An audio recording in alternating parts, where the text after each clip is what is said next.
दोस्तों, एक ऐसा समय रहा है जो इतिहास के पन्नों में गुम हो चुका है। ये वो समय था जब पूरी दुनिया चेचक नामक महामारी से ग्रस्त थी। चेचक एक छूत की बीमारी थी, यानी ये बीमारी एक इंसान से दूसरे इंसान में फैलती थी। इसलिए इस बीमारी का इलाज करने से डॉक्टर भी डरते थे कि कहीं मरीज से खुद उनको ही ये रोग ना लग जाए। वैसे इस बीमारी का डॉक्टरों के पास कोई इलाज भी नहीं था। चेचक आज तक के मानव इतिहास में सबसे ज़्यादा जाने लेने वाला रोग रहा है। कभी कभी कोई डॉक्टर दर्द से तड़पते मरीज पर तरस खाकर उस मरीज को देख लेता था। ऐसा ही एक दयालु डॉक्टर किसी चेचक के मरीज के फोड़ों से निकलते द्रव्य को साफ कर रहा था। एक लड़का पास में ही सहमा हुआ सा खड़ा होकर डरी हुई आंखों से ये सब देख रहा था। डॉक्टर ने लड़के को धमकाते हुए दूर जाने को कहा, क्योंकि ये रोग बड़ी ही जल्दी अन्य लोगों में भी फैल जाता था। डॉक्टर की डांट खाकर बच्चा पीछे हटने लगा। तभी वहां से एक महिला गुजरी। उस महिला का चेहरा मासूम था और उसकी मुस्कुराहट आत्मविश्वास से भरी हुई थी। महिला ने बच्चे के सर पर प्यार से हाथ फेरते हुए कहा कि बेटा डरो मत, तुम्हें कभी ये रोग नहीं होगा। बस तुम्हें एक गाय बांधनी है और उस गाय का दूध अपने हाथों से निकाल कर पीना है और तुम सदैव इस रोग से दूर रहोगे। महिला की बात डॉक्टर के कानों में भी गई। डॉक्टर ने बहुत ही गुस्से में महिला को देखते हुए कहा कि आजकल गांव की अनपढ़ औरतें भी डॉक्टर बनी घूम रही हैं। लेकिन महिला ने डॉक्टर की बातों का कोई जवाब नहीं दिया। वो उसी तरह से मुस्कुराते हुए बच्चे के सर पर हाथ फेरकर आगे बढ़ गई। भले ही डॉक्टर को वो महिला अनपढ़ और मूर्ख लगी हो, लेकिन उस बच्चे के कानों में महिला द्वारा किए गए शब्द गूंजने लगे। महिला दूर जा चुकी थी। लड़के ने महिला के पीछे दौड़ लगाई और उसके पास जा पहुंचा। लड़के ने पूछा कि गाय को पालने से भला उस बीमारी से कैसे बचा जा सकता है। तो उस औरत ने उसी आत्मविश्वास से भरी मुस्कुराहट से बच्चे के सर पर फिर से हाथ फेरते हुए बताया कि बेटा ऐसा ही एक रोग गाय के थनों में भी होता है। जब आप गाय को पालोगे और उसका दूध निकालोगे तो वो रोग गाय के थनों से होता हुआ आपके हाथों के जरिए आपके शरीर में भी फैल जाएगा। लेकिन गाय से मिला वो रोग कतई भी जानलेवा नहीं है। तुम कुछ दिनों में ही बिल्कुल ठीक हो जाओगे और उसके बाद फिर कभी जिंदगी में तुम्हें ऐसा कोई रोग होगा ही नहीं। बेहद कम शब्दों में अपनी बात कहकर वो महिला वहां से चली गई। महिला द्वारा कहे गए हर एक शब्द ने बच्चे के दिमाग पर गहरा असर डाला और उसे ऐसा लगा कि मानो उस महिला के मुंह से भगवान ने उसे चेचक का उपचार बताया है।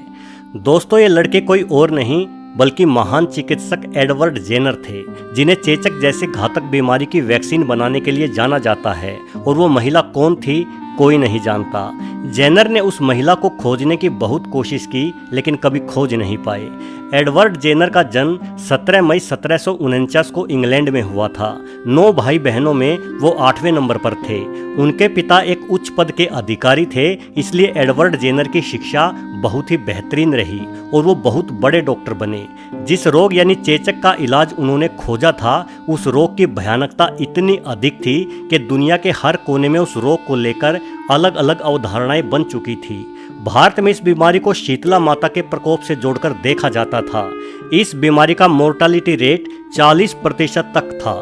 मतलब अगर 100 लोगों को यह बीमारी हो जाती थी तो उनमें से 40 लोग मारे जाते थे।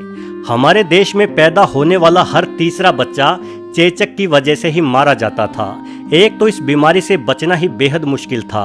उस पर अगर कोई बच भी जाता था तो उसका चेहरा इतना भयानक हो जाता था कि अगर उस व्यक्ति को आप अंधेरे में देख लें तो डर के मारे आपकी चीख निकल जाएगी। व्यक्ति के चेहरे और हाथों आदि पर हजारों गड्ढेनुमा संरचनाएं बन जाती थी। चेचक से बचने वाले बहुत से लोग अंधे भी हो जाते थे, क्योंकि इस रोग के फोड़े उनकी आंखों को खराब कर डालते थे। यह रोग वरायला नामक वायरस की वजह से होता था। एक बार ये रोग किसी को हो जाता था तो दोबारा कभी नहीं होता था। यानी जो लोग इस रोग से बच जाते थे उनके शरीर की रोग प्रतिरोधक क्षमता इस रोग की पहचान कर लेती थी और इससे लड़ने की काबिलियत हासिल कर लेती थी। जब एडवर्ड जेनर एक बड़े डॉक्टर बन चुके थे तो उन्होंने हर हाल में इस चेचक नामक जानलेवा रोग का निदान करने की ठान ली। बचपन से ही उनके दिमाग में उस महिला के कहे शब्द गूंज रहे थे कि एक गाय बांधो, उसका दूध निकालो और फिर कभी तुम्हें ये बीमारी नहीं होगी। इसलिए इसलिए एडवर्ड जेनर ने गांवों में घूमकर उस महिला द्वारा किए गए शब्दों की सत्यता जानने की कोशिश की। वो कई महीने गांवों में रहकर लोगों से मिलते रहे और गांवों के लोगों से इस बीमारी को लेकर बातचीत करते और अपने शोध भी करते रहे। गांव में कुछ दिन बिताने पर उन्हें बेहद आश्चर्यजनक और सुखद तथ्यों के बारे में पता चला।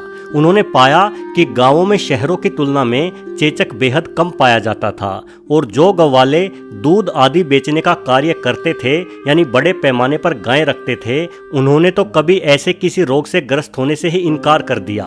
अब एडवर्ड जेनर को आभास हो गया था कि उस अनजान महिला की कही बातों में बड़ा दम था।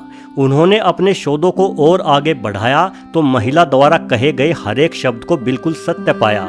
असल में गाय के थनों में अक्सर छोटी छोटी फुंसी हो जाया करती थी, जिनसे एक गंधहीन स्राव रिश्ता रहता था। ये स्राव दूध निकालने वाले के हाथों में भी लग जाता था, जिससे उसके हाथों में भी गाय के थनों जैसी ही छोटी छोटी फुंसियां हो जाती थी। 1 या 2 दिनों तक उस दूध निकालने वाले इंसान को हल्का बुखार भी आता, लेकिन जल्द ही वो बिल्कुल ठीक हो जाता और उसे आगे चलकर कभी भी चेचक जैसी घातक बीमारी नहीं हो पाती। जेनर ने गाय के थनों में होने वाली इस बीमारी को काउपॉक्स का नाम दिया। वो अब समझ चुके थे कि मनुष्य को होने वाला स्मॉल पॉक्स यानी चेचक और गाय के थनों में होने वाला काउपॉक्स काफी हद तक एक जैसा ही रोग है। इसलिए उन्होंने बेहद साहसिक प्रयोग करने का निश्चय किया। एडवर्ड जेनर ने गाय के थनों के छालों से बहने वाला तरल एक इंजेक्शन में लिया और वापस शहर आ गए। उन्हें अपने ही शहर में एक ऐसा परिवार मिला जिस परिवार में सिर्फ एक लड़के को छोड़कर बाकी सभी सदस्यों को चेचक हो चुका था। यानी आज न कल उस बचे हुए लड़के को भी चेचक अपनी गिरफ्त में लेकर मार डालेगा। जेनर ने अपने पास मौजूद गाय के थनों से निकले स्राव का इंजेक्शन उस लड़के के शरीर में इंजेक्ट कर दिया।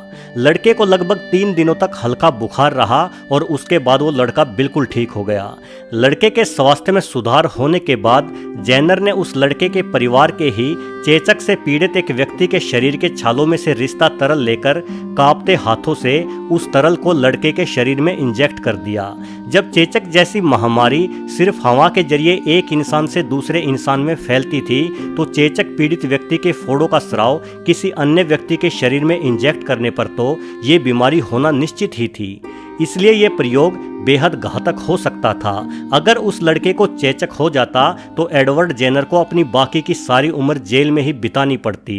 लेकिन दिन बीतते गए और वो लड़का बिल्कुल स्वस्थ रहा। उसे किसी भी प्रकार का कोई नुकसान नहीं हुआ।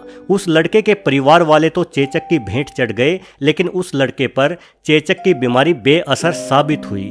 दोस्तों, आखिरकार 1796 में एडवर्ड जेनर ने चेचक की वैक्सीन सारी दुनिया के समक्ष पेश कर दी। उसके बाद भारत सहित पूरे विश्व में इस बीमारी का टीका लगाया जाने लगा। नतीजा धीरे धीरे करके पूरी दुनिया चेचक नामक महामारी से मुक्त हो गई। किसी समय हर साल लाखों करोड़ों जाने लेने वाला यह रोग आज पूरी तरह से दुनिया से लुप्त हो चुका है।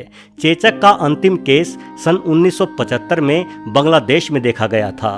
सन 1990 आते आते इस बीमारी का खात्मा होने के चलते इसका टीकाकरण भी पूरी दुनिया में रोक दिया गया।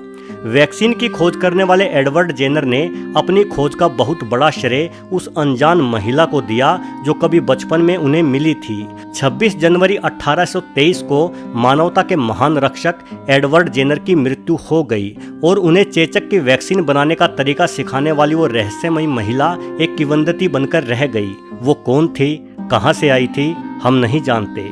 फिर भी उस अनामिका को मानवता की रक्षा के लिए एक महान वैज्ञानिक को मार्ग दिखाने के लिए हम सभी को हाथ जोड़कर नमन जरूर करना चाहिए। वीडियो को आखिरी तक देखने के लिए आपका बहुत बहुत धन्यवाद।